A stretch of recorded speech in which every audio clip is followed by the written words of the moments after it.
오늘 이 시간은 고난을 이기는 힘, 고난을 이기는 힘이라는 제목으로 말씀의 은혜를 나누도록 하겠습니다. 오늘은 우리 예수님 십자가에 달리신 십자가의 날입니다. 사실은 여기에 제가 달려야 하고 여러분들이 달려야 하는데 우리를 본 적도 없고 우리에게 아무런 관계도 없으신 예수님께서 우리가 태어나기 2000년 전에 십자가에 달려 돌아가셨습니다. 저는 계속 우리 박종천 전도사님의 그 찬양할 때 말이 떠올라요. 박종천 전도사님이 찬양하면서 그런 얘기를 했죠. 십자가의 은혜가 내 가슴에서 식어져 가면 내 신앙에 문제가 있는 것이다. 그 얘기를 들었을 때 제가 얼마나 뜨끔했는지 몰라요. 고난주간이 와도 오늘은 예수님 십자가 달리신 날인데 아무 상관없이 똑같이 지낸다면 우리는 예수님이 나의 구주 되심에 대해서 전혀 인식을 못하고 있는 것이다 라는 것이죠. 그래서 참 이 코로나 때문에 우리가 뭔가 이 고난 정사 예배를 좀 제대로 하고 싶어도 그럴 수가 없는 환경이라 안타깝습니다. 그래서 우리는 이 십자가에 바로 내가 달려야 된다는 사실을 항상 기억하고 십자가만 생각하면 감사하고 또 겸손해져야 된다는 것이죠. 자, 우리 예수님께서 오늘 십자가에 달리시는 과정이 어떠했을까요? 어제서부터 시간을 정리해 드리겠습니다. 어제 저녁 때, 목요일 저녁 때 제자들과 함께 식사하시고 식사가 끝나자 제자들의 발을 씻기시고 그리고 제자들에게 여러 가지 말씀을 하셨죠. 그리고 제자들을 다 데리고 어디로 가십니까?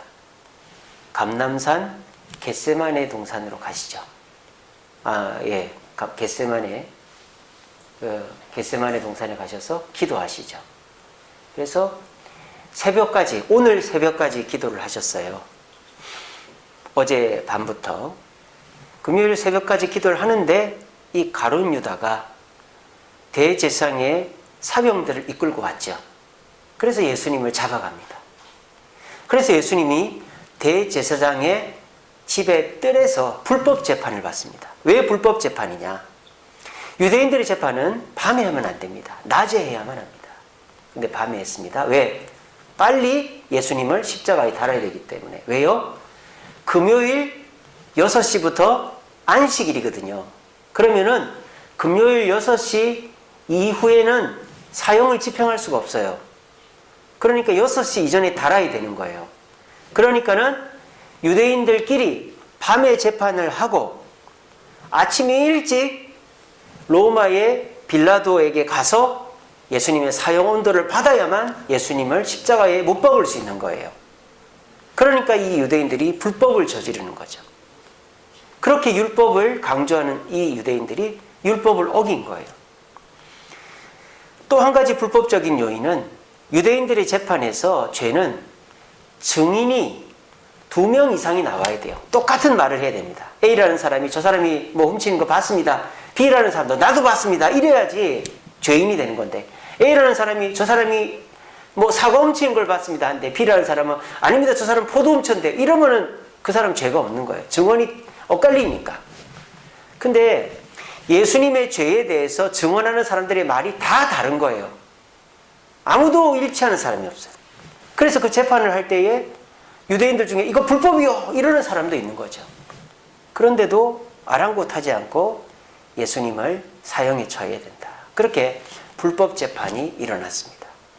그래서 예수님은 이제 대제사장의 뜰에서 불법 재판을 받으시면서 잠을 한숨도 못 주무셨죠. 그리고 그 전에는 어떻게 하셨어요? 겟세마네 동산에서 기도하셨죠. 좀 제자들이 같이 기도해 주셨으면 됐을 텐데 제자들이 다 자고 있었단 말이에요. 제가 그 목요일 날 말씀 묵상을 통해서 보내드렸지만 예수님이 누구한테 기도 부탁을 한 적이 한 번도 없잖아요. 근데 딱 베드로, 야고보, 요한한테 내가 지금 죽을 것 같으니까 날 위해 기도해 달라고 그랬는데도 잤어요. 밥을 먹고 이제 배가 부르니까. 그러니까 예수님은 더 간절히 기도할 수밖에 없었죠. 그래서 이 모세혈관이 터져가지고 피가 새어나오면서 예수님의 땀방울과 섞여가지고 땀방울이 피방울 같이 떨어졌다. 그렇게 성경에 나와 있습니다.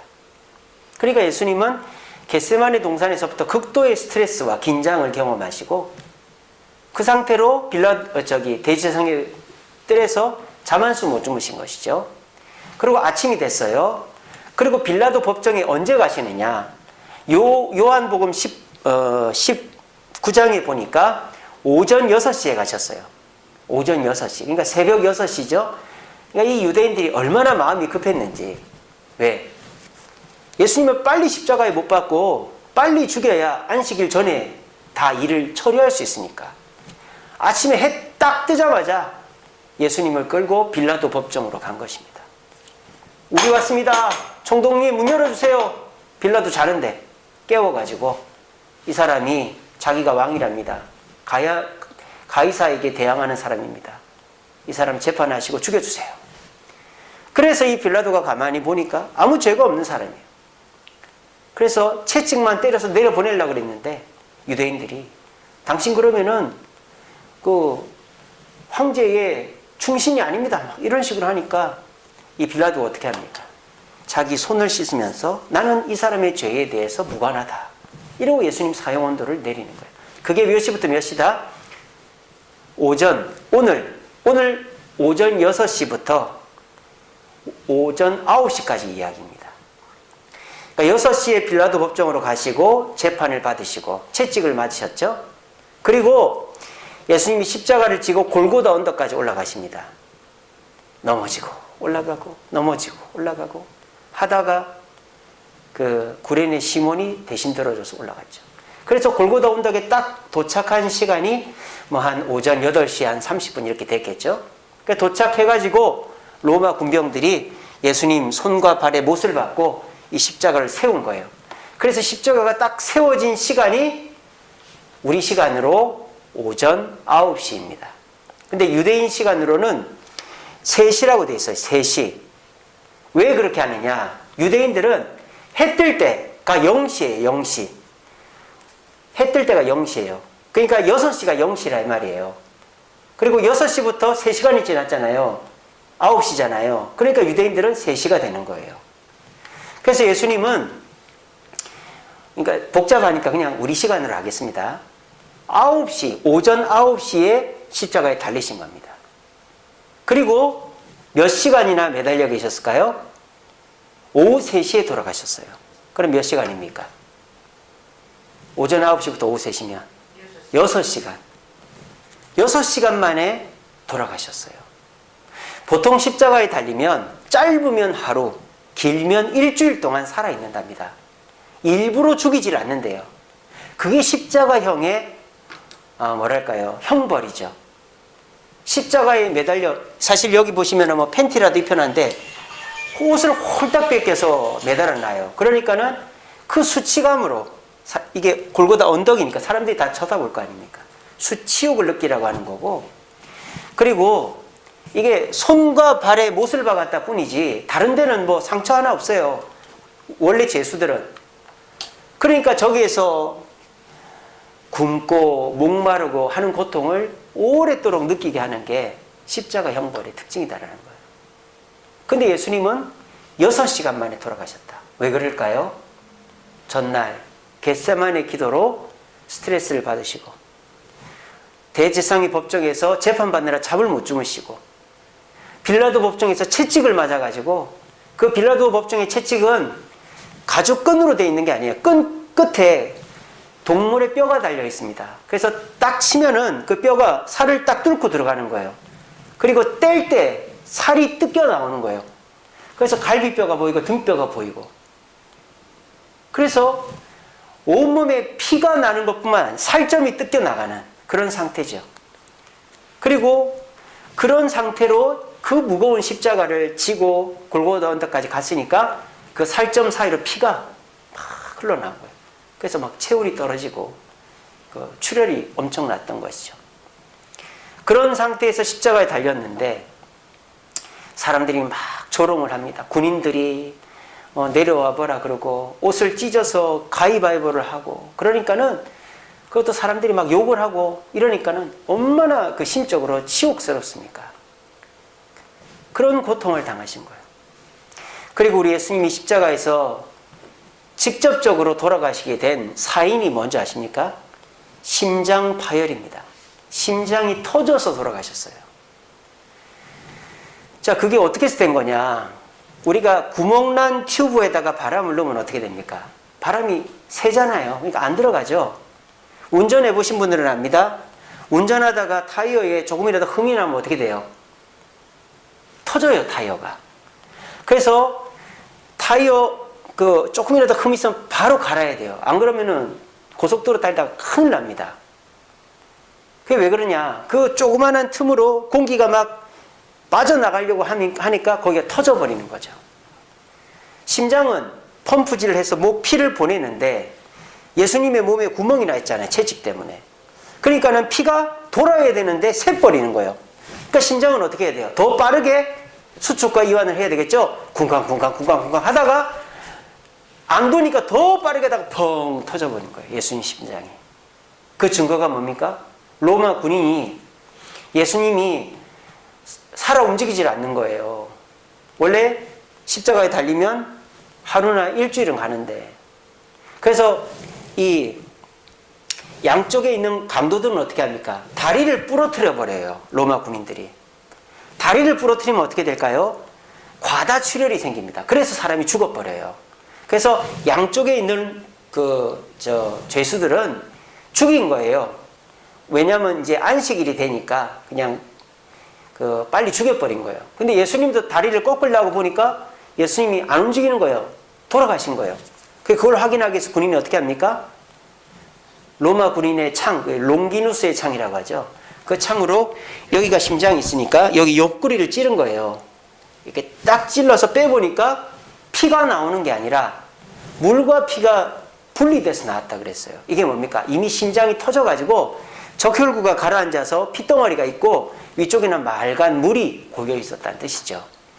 그래서 우리 예수님은 그 극심한 고통 때문에 또 온몸에 이제 구멍이 나 있어가지고 심장이 막 뛰다가 터져가지고 돌아가신 거예요.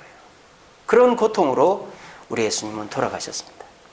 근데 저는요, 우리 예수님이 육체적인 고통은 아마 십자가에 달린 지 한 몇 분 후에는 안 느껴졌으리라고 생각해요. 사람이 너무 아프면 아픈 거 몰라요.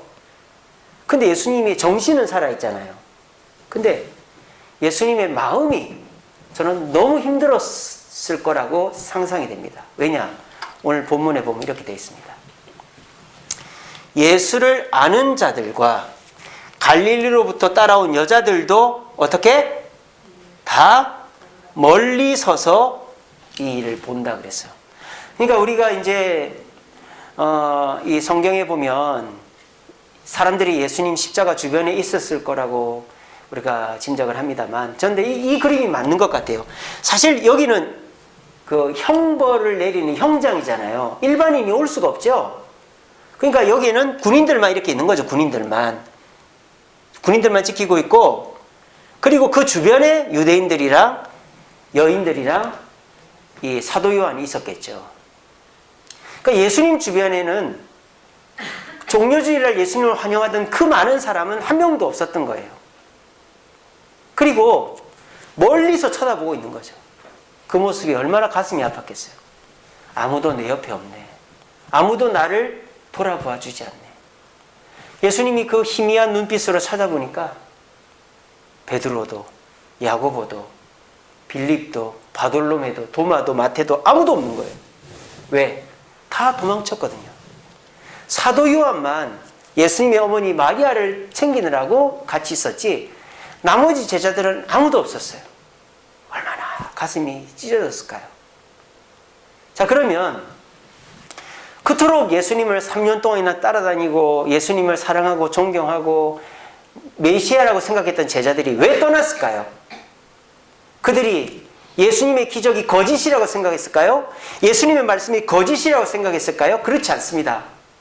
제자들은 누구보다도 예수님의 말씀을 많이 들었고 그 말씀대로 역사가 일어나는 걸 경험했습니다.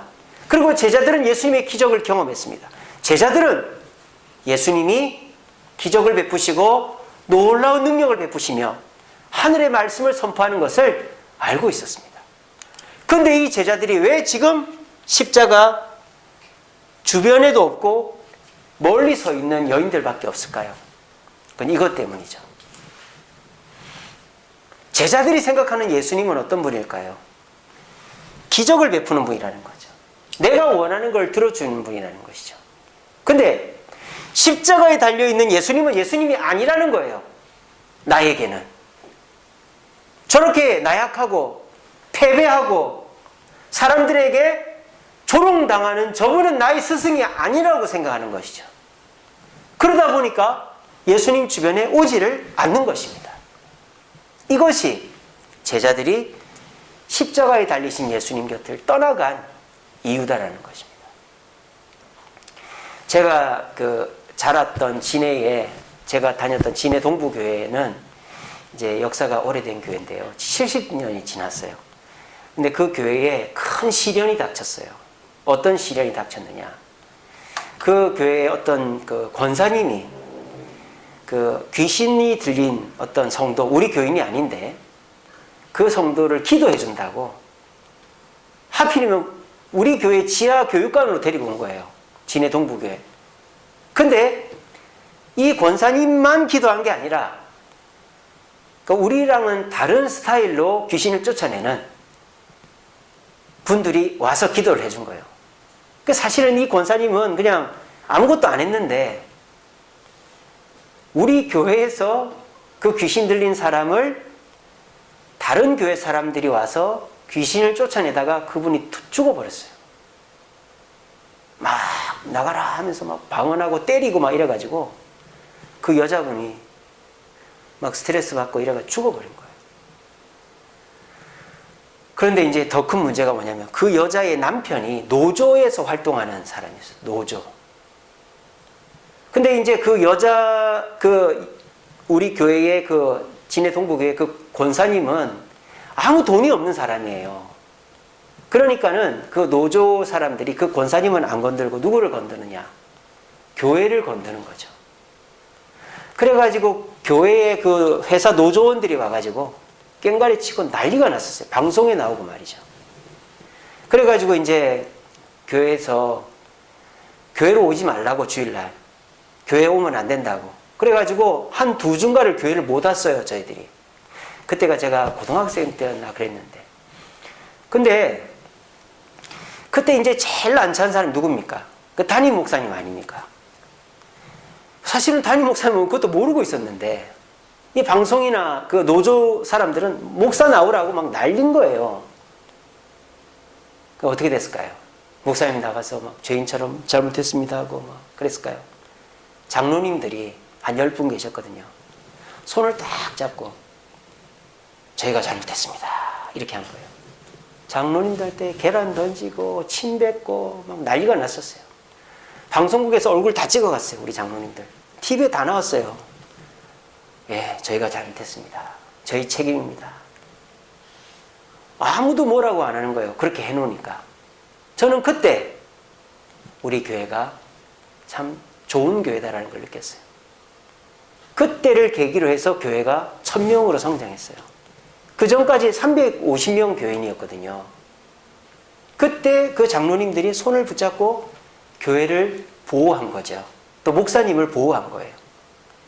자기들이 다 계란 맞겠다. 그러니까 이 노조원들도 하루 이틀이지 자기들도 일해야 되는데 그러다가 아마 교회에서 좀 이렇게 좀 준 것 같아요. 저는 잘 모르는데 그렇게 해서 무마가 잘 됐었고 목사님은 더 겸손히 장로님들 존경하고 장로님들도 더 교회를 사랑하고 그래가지고 저희 진해 동부교회가 1000명이 됐어요. 사람은요 좋은 모습만을 좋아합니다. 그죠? 돈이 많고 똑똑하고 잘생기고 실력 있고 그런 사람 누가 싫어해요? 근데요 있던 실력이 없어지고 좋던 외모가 늙어가고 그 많던 돈이 없어지면 막 불 딱 켜면 바퀴벌레 사라지듯이 쫙 사라져 버리는 거예요. 그때 오는 그 실망감, 공허감은 내 목숨을 살려둘 이유가 있나 할 정도로, 자살을 선택할 이유로 정도로 실망을 하는 거예요. 근데요, 좋은 모습도 좋고 나쁜 모습까지도 품어주는 경우가 있죠. 어떤 경우입니까? 가족입니다. 가족은 내 남편이 돈을 많이 벌어와도 내 남편이고, 내 남편이 돈을 못 벌어와도 내 남편이고, 옛날에는 바람을 피워도 내 남편이고, 중풍이 걸려도 내 남편이고, 요즘은 잘 안 그러더라고요.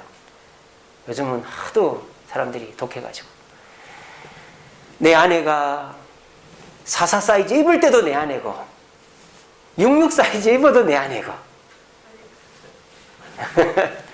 그리고 내 아이가 말 잘 들어도 내 아이고, 그리고 경찰서에서 전화와서 당신 아들이 사고 쳤습니다. 그래도 내 아들인 거죠. 가족이란 그런 거죠. 가족은 좋은 모습도 사랑하고 나쁜 모습도 덮어줄 줄 아는 것이 진짜 가족이라는 거예요. 근데 예수님은 지금 예수님이 3년 동안 공들였던 그 사람들 중에는 그런 사람이 한 명도 없었어요.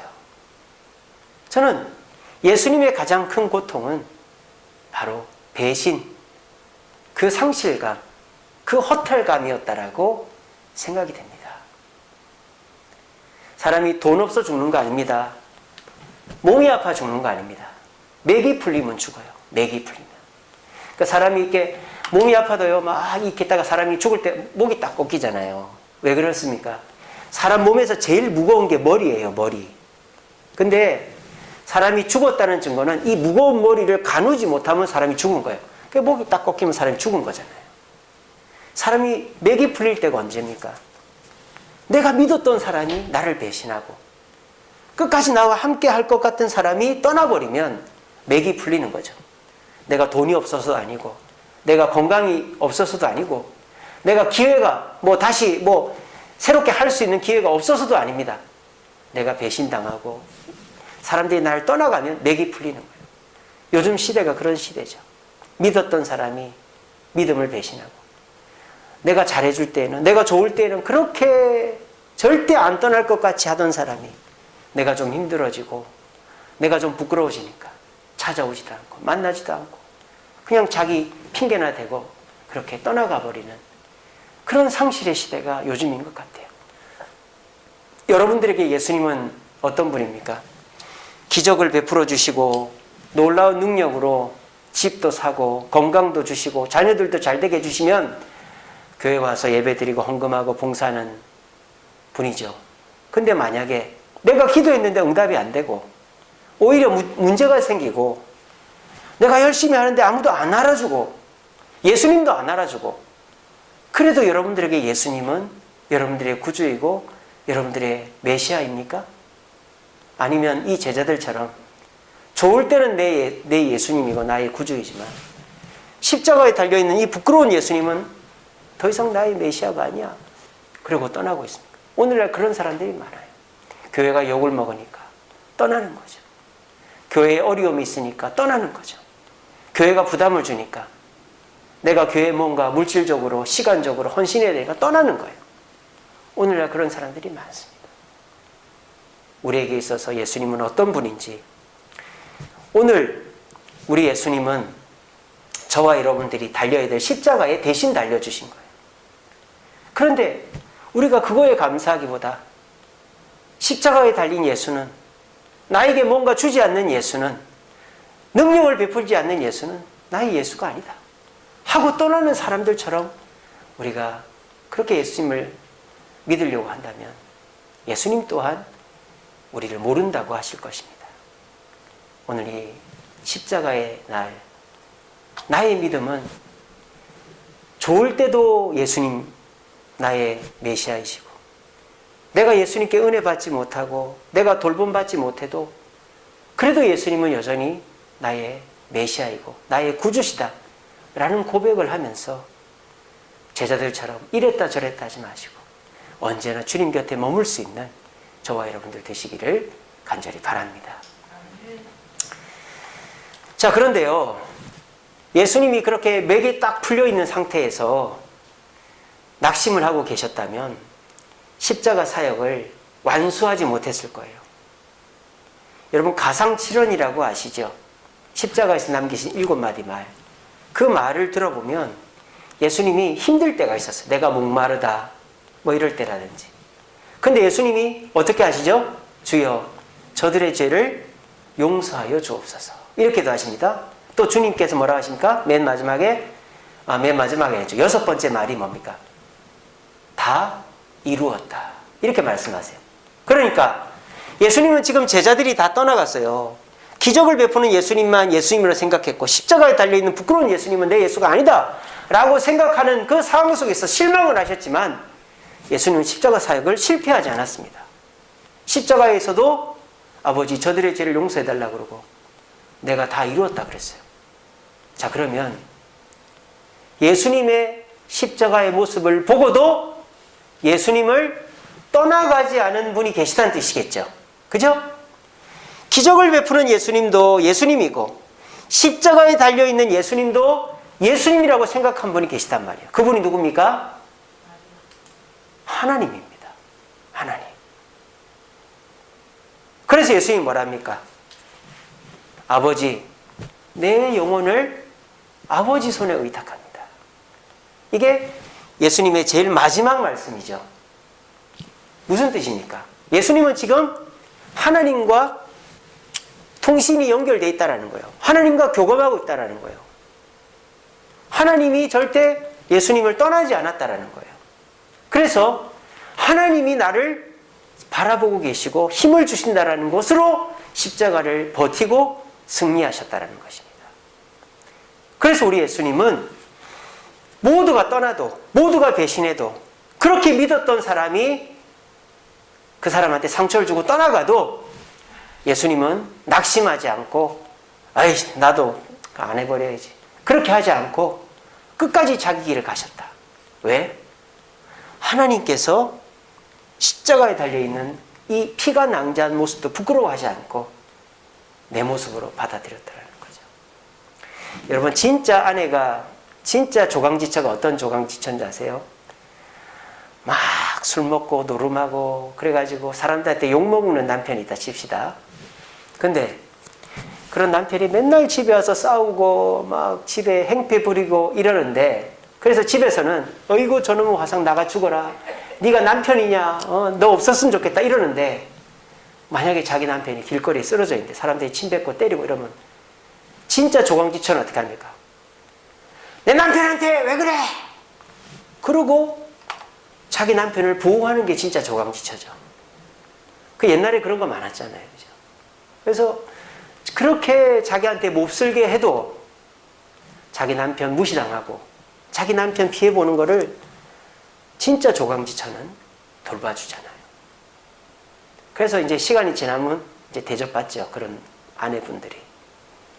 예수님이 하나님으로부터 그런 대접을 받고 있다는 것입니다.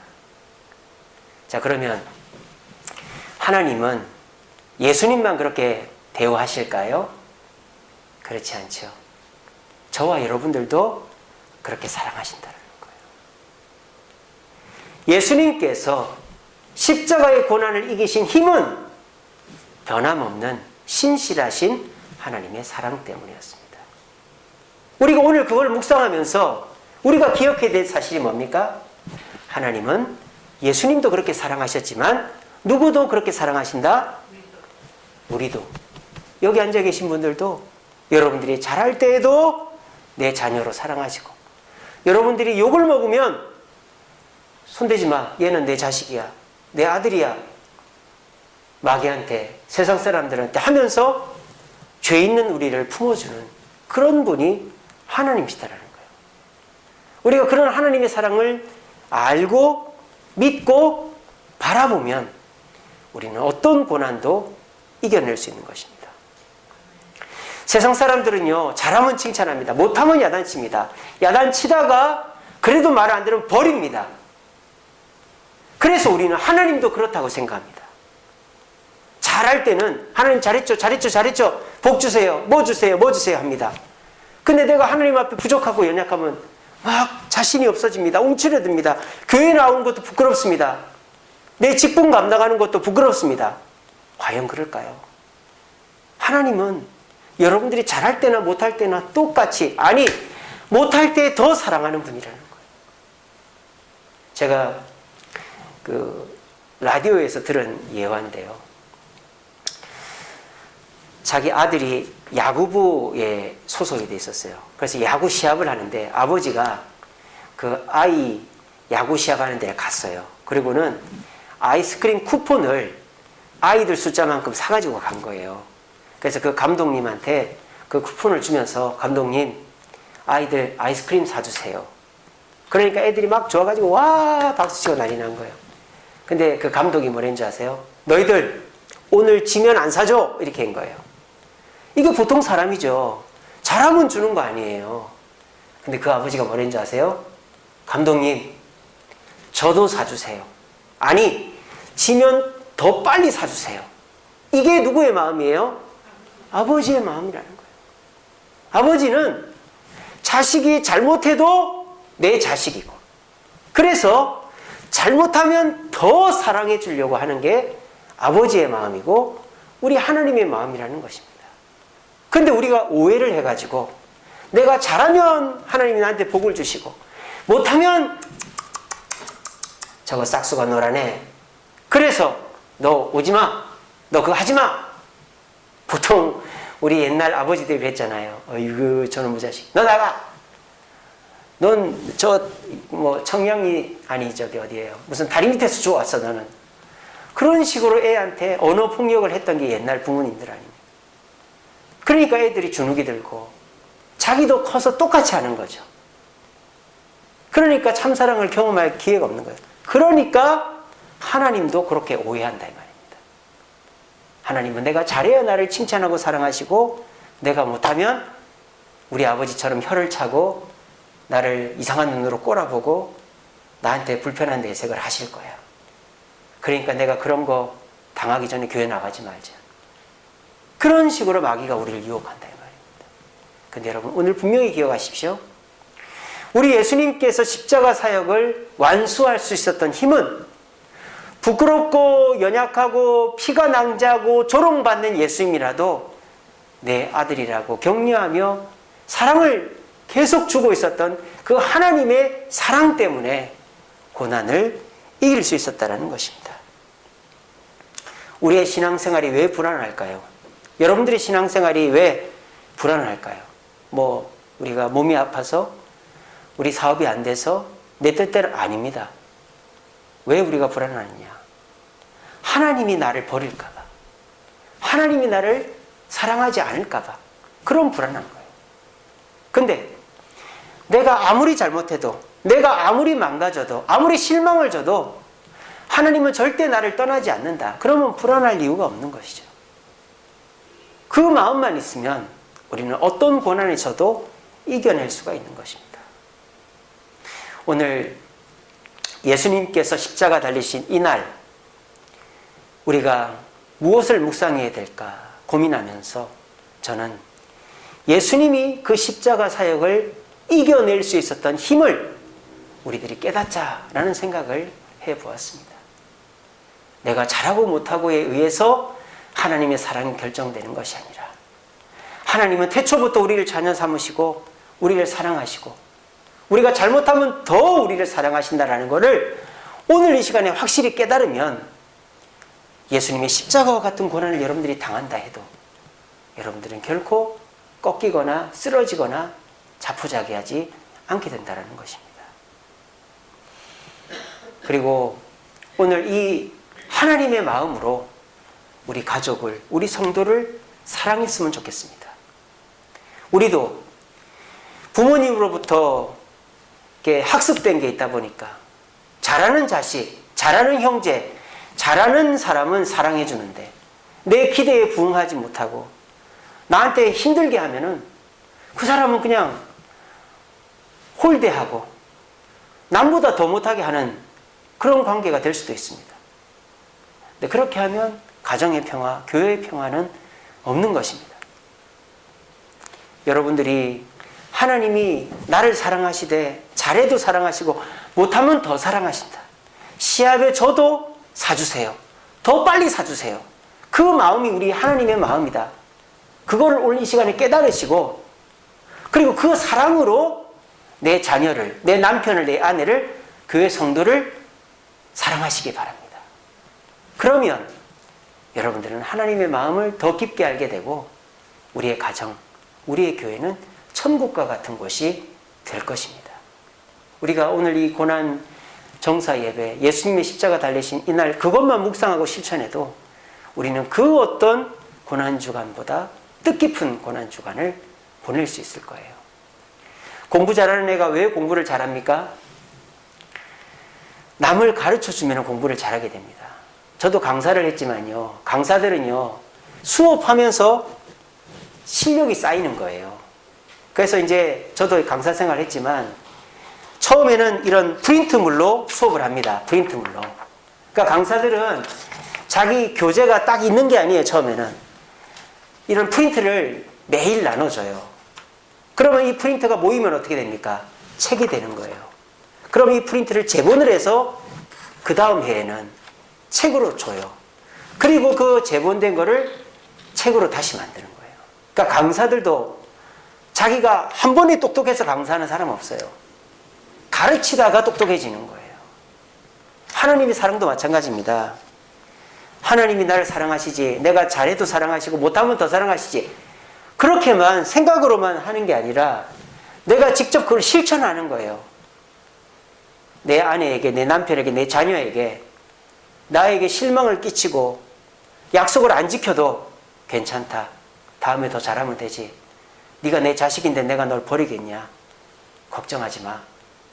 그런 말을 멋지게 딱 한번 내뱉으면서 우리의 머릿속에 하나님 생각이 나는 거죠.